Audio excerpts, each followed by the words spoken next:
صلوات پڑھ لیں مل کر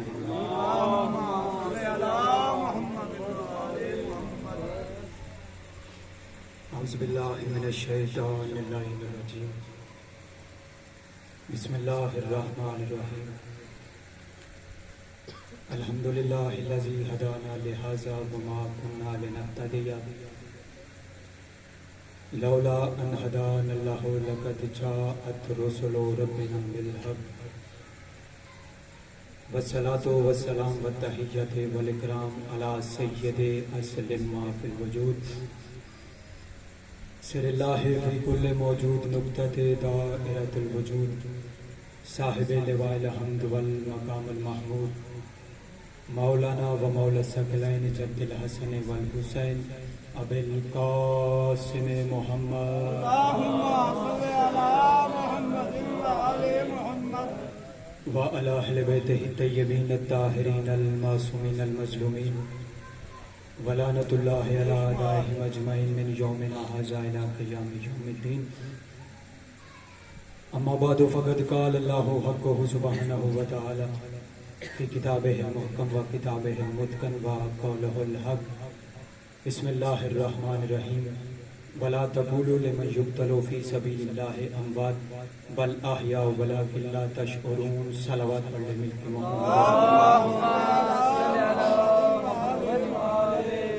نعرہ تکبیر ماشاءاللہ سے کافی سارے مومنین حضرات بیٹھے اور خالق اکبر کا نام بلند ہے بلند آواز سے نعرہ تکبیر نعرہ رسالت نعرہ رسالت نعرہ حیدری حیدری حسینیت حسینیت یزیدیت یزیدیت مل کے بلند آواز سے صلوات پڑھیں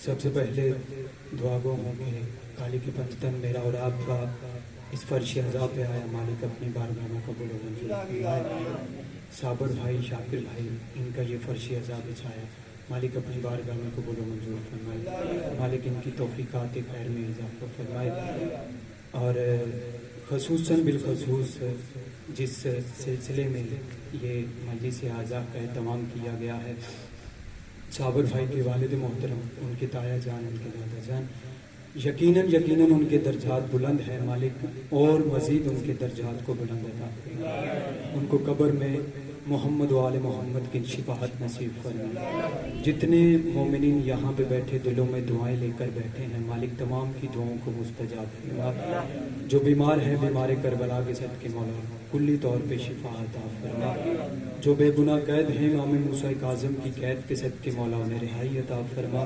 سب سے آخری اور اہم دعا آخری حجت ولی العصر امام زمانہ کا مولا جلد سے جلد ظہور فرما اور ہمیں ان کے نوکروں میں شمار فرما مل کے بلند آواز سے صلوات پڑھ لے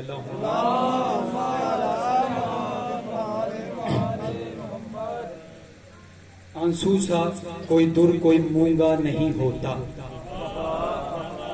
مونگا ایک موتی کو کہتے ہیں آنسو سا کوئی در کوئی مونگا نہیں ہوتا ایک بار نہیں ہزار بار کہوں گا کہ نہیں ہوتا آنسو سا شاکر بھائی صابر بھائی میرے چچا جان بیٹھے ہیں ہمارے بزرگ بیٹھے ہیں اور میں ابھی بات کر رہا تھا اندر کے ہم لوگوں نے آپ کو سنا سنا کے سیکھا میں آپ کا بچہ ہوں آپ کا چھوٹا بھائی ہوں آپ کا بیٹا ہوں جس مقام پہ بھی ہیں یہ آپ سب بزرگوں کی بھائیوں کی دعائیں ہیں اور ہم نے جو بھی سیکھا ہے وہ آپ کو سناتے رہے تھے غلطیاں نکالتے رہے تھے آپ لوگ اور ہم سیکھتے گئے تھے اور آپ سے آج بھی یہاں پہ ممبر حسین پہ بیٹھا ہوں آج بھی اپنے بڑے بھائیوں سے اپنے بزرگوں سے دعائیں لینے کے لیے یہاں پہ حاضر ہوئے ہیں اور مالک درجات بلند کرے شاکر بھائی صابر بھائی کے والد محترم کے اور ایک وسیلہ بن گیا ہماری اور آپ کی ملاقات کا زیارت کا آنسو سا کوئی دور کوئی مونگا نہیں ہوتا ایک بار نہیں ہزار بار کہوں گا کہ ہاں نہیں ہوتا مجلس شبیر میں آئے ہو خاموش نہ بیٹھنا شبیر کا نوکر کبھی گونگا نہیں ہوتا زندگیاں ایسے نہیں، دونوں ہاتھ بلند کر کے آخری بندے تک حیدری۔ آپ کی کیا بات، آپ کی کیا بات۔ یہ آج کی مجلس اعزاء کا اہتمام کیا گیا صابر بھائی، شاکر بھائی کے والد محترم اور جملہ مرحومین جو اس دنیا فانی سے جا چکے ہیں۔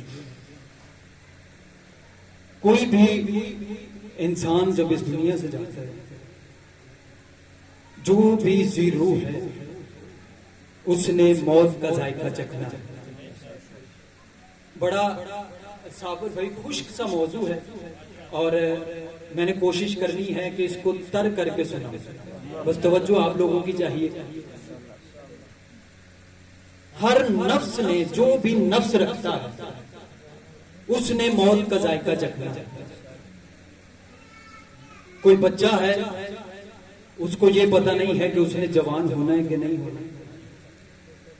کوئی جوان ہے، اس کو یہ پتہ نہیں ہے کہ اس نے بوڑھے ہونا ہے کہ نہیں ہونا۔ کوئی بوڑھا ہے، اس کو یہ علم نہیں ہے کہ میں نے بڑھاپے کی کس منزل تک جانا ہے یا نہیں جانا ہے۔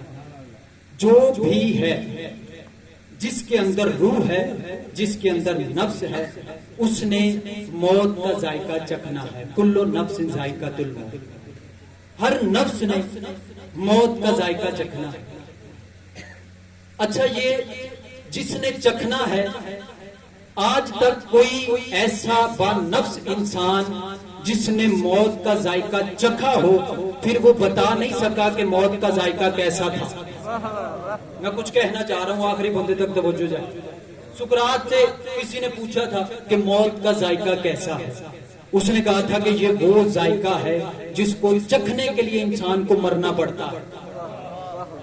موت کا ذائقہ ایسا ہے جس کو چکھنے کے لیے مرنا پڑتا ہے، اور جو موت کا ذائقہ چکھ لیتا ہے وہ پھر کبھی خواب میں بھی آ کے کسی کو نہیں بتاتا کہ موت کا ذائقہ کیسا تھا۔ ہر ایک چیز کا کوئی نہ کوئی ذائقہ ہو۔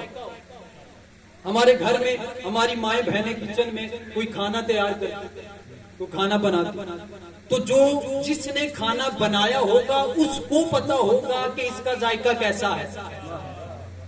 جس نے بنایا ہوگا وہی جانتا ہوگا اس کا ذائقہ کیسا ہے، اس میں نمک کتنا ہے، اس میں مسالہ کتنا ہے، اس میں مرچ کتنی ہے۔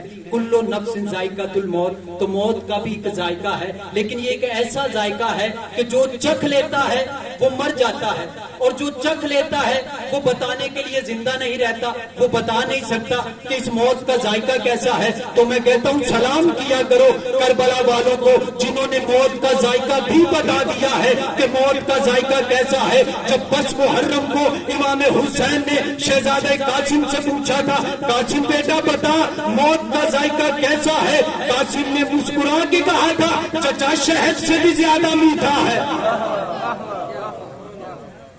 یہ وہ ذائقہ ہے جو کربلا والوں نے بھی بتایا۔ موت کی تین حالتیں ہوتی ہیں، تین صورتیں ہوتی ہیں، ایک فنا، ایک ہلاکت، ایک شہادت۔ کوئی بھی انسان مرتا ہے تو وہ ان تین حالتوں میں سے کسی ایک پہ مرتا ہے، یا وہ فنا ہو جاتا ہے، یا وہ ہلاک ہو جاتا ہے، یا وہ شہید ہو جاتا ہے۔ مجھے آج صرف بحث کرنی ہے شہادت پہ، اور دو جملے شہادت کے آپ کی سماعتوں کو ہدیہ کر کے آپ سے دعا لینی ہے۔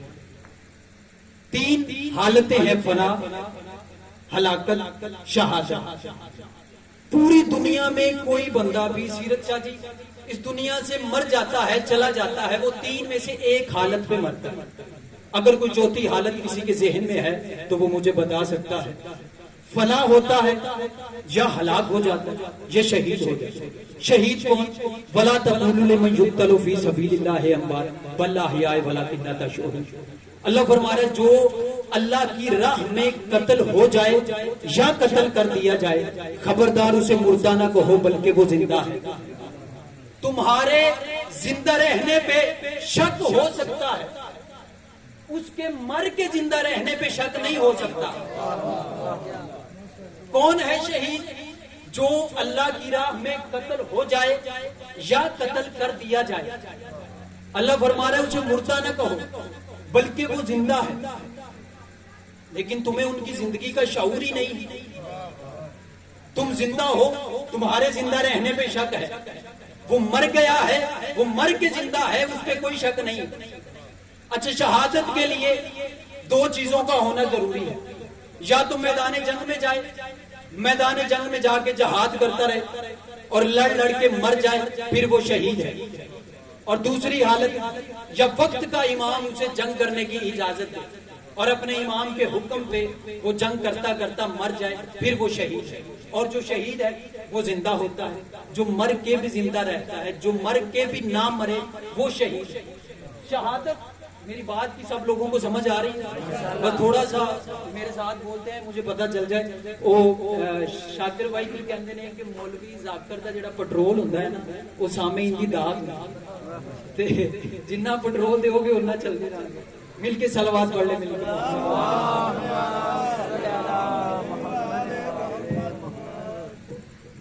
پھر سے ایک مرتبہ صلوات پڑھیں، اللہم صلی اللہ۔ جو بھی اللہ کی راہ میں قتل ہو جائے یا قتل کر دیا جائے وہ شہید۔ شہادتوں کے لیے دو چیزوں میں سے ایک چیز ہونا ضروری ہے، یا جنگ کرے، جہاد کرے، جہاد کرتا کرتا اس دنیا سے چلا جائے، پھر وہ شہید، یا وقت کا امام اسے جنگ کرنے کی اجازت دے اور اپنے امام کے حکم کے مطابق وہ لڑتا لڑتا مر جائے، پھر وہ شہید ہے۔ تو چلو آؤ اس علاقے کے رہنے والوں چلتے ہیں سارے مل کے بارگاہ رسالت کی بارگاہ میں کہ یا رسول اللہ، ہم نے سنا ہے کہ شہادت وہ ہے، شہید وہ ہوتا ہے یا تو وہ جنگ کرے، میدان جنگ میں جائے، یا وقت کے امام کے مطابق، حکم کے مطابق میدان جنگ میں لڑ کے مر جائے۔ تو یا رسول اللہ، ہم ایک ایسے ماحول میں رہ رہے ہیں کہ جنگ یہاں پہ ہوتی نہیں ہے، وقت کا امام ہمارا پردہ غیبت میں بیٹھا ہوا ہے، تو یا رسول اللہ کیا ہم اس شہادت سے محروم رہ جائیں گے؟ تو جواب یقیناً یہی آئے گا، مصطفیٰ رضوی ان لوگوں کو بتا دو اگر یہ ہم سے پیار کرتے ہیں تو ہم بھی ان سے محبت کرتے ہیں۔ جس شہادت کو اللہ نے تلوار کی دھار پہ، نوکے نیزہ پہ، تیرے کی انی پہ سجا کے رکھا ہوا ہے، میں محمد مصطفیٰ وہ شہادت تم لوگوں کے لیے اتنی سستی کر دوں گا، نہ تمہیں جنگ جانے کی ضرورت ہے، نہ تمہیں تیر کھانے کی ضرورت ہے، نہ تمہیں تلوار کھانے کی ضرورت ہے، نہ تمہیں نیزہ کھانے کی ضرورت ہے۔ کرنا کیا ہے؟ بس ایک کام کر لو، مات علی حب آل محمد مات شہیدہ، میری اولاد کی محبت دل میں رکھ کے تم بستر مرگ پہ بھی مر جاؤ، شہادت کی موت مرو۔ صرف ایک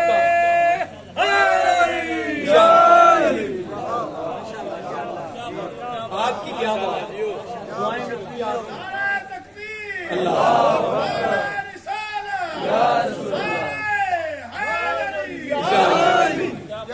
آپ کی کیا بات؟ سیرت شاہ جی، آپ بھائیوں کی دعائیں مل گی میرے آنے کا مقصد، آپ کی زندگی ہوتی، آپ کی دعائیں مل گی اور بڑا دل سے سکون ملا۔ یقیناً واللہ با خدا یہ خوشامد نہیں کہ اتنے عرصے کے بعد جن لوگوں سے میں نے سیکھا ہے انہی لوگوں کو آج سنا رہا ہوں، اور آج بھی میں آپ سے سیکھ رہا ہوں اور آپ لوگوں کی دعائیں لے رہا ہوں۔ صرف ایک کام، شاگرد کام ہی بڑا آسان بتا، مات علی حب آل محمد مات شہید، کرنا ہی کچھ نہیں، نہ کو تیر کھانا، نہ تلوار کھانا، فلک شیر صرف رسول نے فرمایا میری اولاد کی محبت دل میں رکھ، تم اپنے گھر میں مرگ کے بستر پہ، بیماری کے بستر پہ بھی مر جاتے تو تم شہادت کی موت۔ سیرت شاہ جی، بندوں نے آج تک یہ حدیث سنی ہے، لیکن جو بات آج میں کرنے لگا ہوں یقیناً اس سے پہلے اس حدیث کا مفہوم اس طرح بیان کسی نے نہیں کیا ہوگا۔ رسول نے فرمایا ہے جس نے میری اولاد کی محبت دل میں رکھ کے جو مر گیا وہ شہادت کی موت مرا ہے۔ رسول نے یہ نہیں کہا جو میری اولاد کی محبت میں زندگی بسر کرے۔ اللہ جانے کہ اس کی بات سمجھ میں آئی ہے۔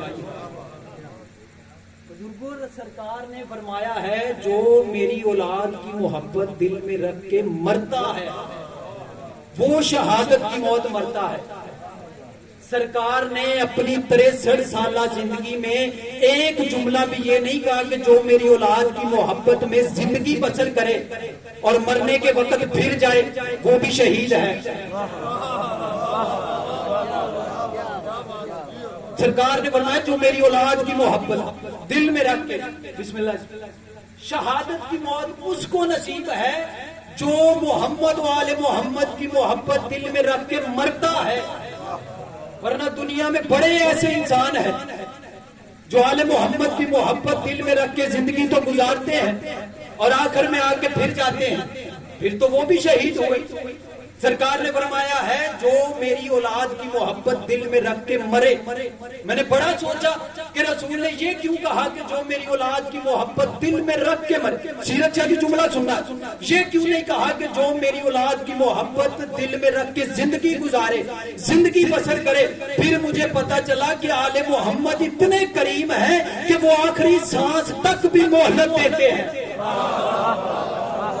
اللہ جانے آپ کیا سن رہے ہیں, آخری سانس تک بھی آل محمد مہلت دیتے ہیں. اگر آخری سانس تک مہلت نہ دیتے کربلا کے میدان میں حور علیہ السلام نہ بنتا.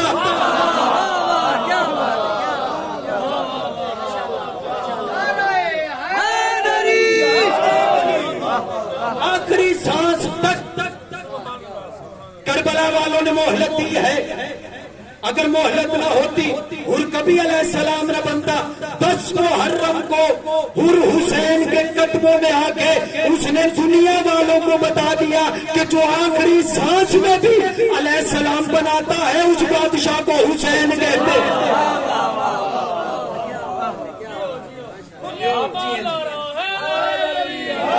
نہیں ایسے نہیں, سارے مل کے آخری بندے تک دونوں ہاتھ بلند کر کے حیدری. آپ کی کیا بات, میں نے پہلے کہا تو بڑا خشک سا موضوع. جو آل محمد کی محبت دل میں رکھ کے مرے. جناب سلمان نے سرکار رسالت مآب سے پوچھ لیا کہ یا رسول اللہ آپ نے کہا ہے کہ جس نے میری اولاد کی محبت دل میں رکھی اور مر گیا وہ شہادت کی موت. سرکار آپ نے یہ کیوں نہیں کہا کہ جس نے میری محبت دل میں رکھی اور مر گیا, یہ کیوں کہا کہ جس نے میری اولاد کی مماتا علی حب آل محمد ان ماتا شہید. بسم اللہ اللہم صلی اللہ علیہ محمد.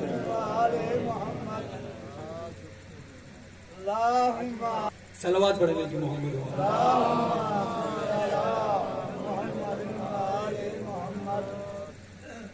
بات ذہن میں ہے سب کے جس نے میری اولاد کی محبت دل میں رکھی مر گیا وہ شہادت کی موت. کہ سرکار آپ نے یہ کیوں نہیں کہا کہ جس نے میری محبت دل میں رکھی اور مرا وہ شہادت کی موت مرا, یا جس نے اللہ کی محبت دل میں رکھی وہ مرا شہادت کی موت. آپ نے یہ کیوں کہا کہ جس نے میری اولاد کی محبت دل میں رکھی اور پھر مرا وہ شہادت کی موت مرا. رسول نے فرمایا سلمان اس لیے کہ دنیا میں بہت سے بندے ہوں گے جو اللہ سے محبت کرتے ہوں گے لیکن مجھ محمد سے محبت نہیں کرتے ہوں گے. میں جملہ آہستہ پڑھ رہا ہوں, اس کا مطلب یہ نہیں ہے کہ جملے میں وزن کوئی نہیں ہے. کہ سلمان بڑے بندے ایسے ہوں گے جو اللہ سے بھی محبت کرتے ہوں گے, مجھ محمد سے بھی محبت کرتے ہوں گے لیکن میری اولاد سے محبت نہیں کرتے ہوں گے. میں نے اولاد کی شرط اس لیے رکھ دی کہ پوری کائنات میں کوئی ایک بندہ ایسا نہیں ہے جو میری اولاد سے تو محبت کرتا ہو اور مجھ سے محبت نہ کرتا ہو یا اللہ سے محبت نہ کرتا ہو. کائنات میں جو بھی آل محمد سے محبت کرتا ہے وہ یقیناً رسول سے بھی محبت کرتا ہے اور اللہ سے بھی محبت کرتا ہے. ممات علی حب آل محمد مات شہید, جس نے آل محمد کی محبت دل میں رکھی اور پھر مرا وہ شہادت کی موت مرا. آخری سانس تک یہ مہلت دیتے, یہ کریم اتنے ہیں, یہ لجپال اتنے ہیں, اور جو شہید ہوتا ہے وہ مر کے بھی نہیں مرتا, وہ زندہ رہتا ہے زندہ رہتا ہے. آپ کو مثال دوں, ایک مثال دیتا ہوں, بڑی مثالیں ہیں کہ کوفہ کے شہر میں کھجور کا درخت تھا, میسم کا لاشا تھا کھجور کے درخت پہ, سر کٹا ہوا ہے, زبان کٹی ہوئی ہے, کٹی ہوئی زبان سے میسم کہہ رہا ہے کہ بولو علی حق ہے. اور اسی لیے تو کہا تھا فراز دار سے میسم یہ بیان دیتے ہیں, رہے گا ذکر علی ہم